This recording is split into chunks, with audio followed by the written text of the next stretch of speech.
જય રાજપૂતાના, જય હિન્દ, જય ભારત, જય જવાન, જય કિસાન. હું શરૂઆતમાં જ કહી દઉં છું, સાંભળી લેજો ક્ષત્રિય ભાઈઓ, હું નથી ભાજપૂત કે નથી કોંગ્રેસપૂત. 1977 પછી મેં બંનેમાંથી કોઈ પણ પક્ષને વોટ આપેલ નથી. પણ તમે ચોખ્ખું જોઈ લ્યો, આજે જ રાહુલ ગાંધીએ કહી દીધું છે કે રાજાઓ બધું પડાવી લેતા હતા.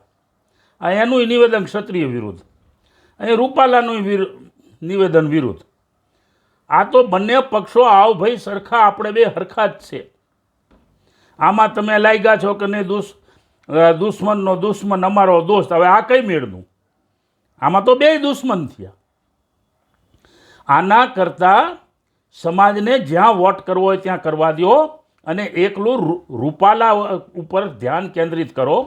બધા ભાઈઓ રાજકોટમાં ભેગા થાવ અને જનતાને સમજાવો, આપણને ટેકો આપે અને રૂપાલાને હરવવા માટે એક થાવ.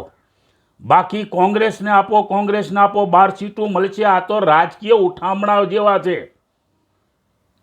અને આપણને બધાને રાજકીય રીતે ખતમ કરવાની આ એક રાજકીય અગણીઓની ચાલ છે.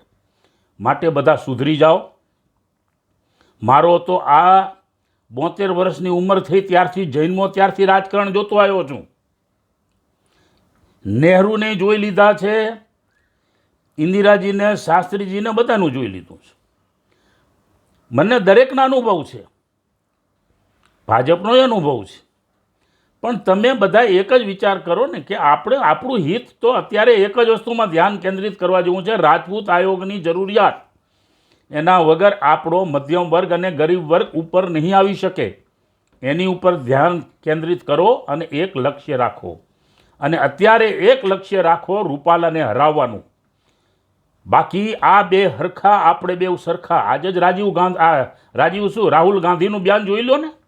રાહુલ ગાંધીએ કહી દીધું કે બધું પડાવી લેતા હતા. તો હવે તમે જ કહો, હવે આનો વિરોધ દાતાના રાજવી અને ગોયલ યુવરાજ પણ ભાવનગરવાળાએ કર્યો છે. હવે શું એ ભાજપૂતા થઈ ગયા?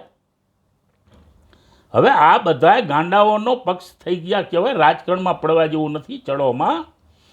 અને આ હકીકત સાચી છે કે આપણે હવે રૂપાલાને હરવવા ધ્યાન દેવું જોઈએ અને દ્યો. પણ એક ધ્યાન કેન્દ્રિત કરો.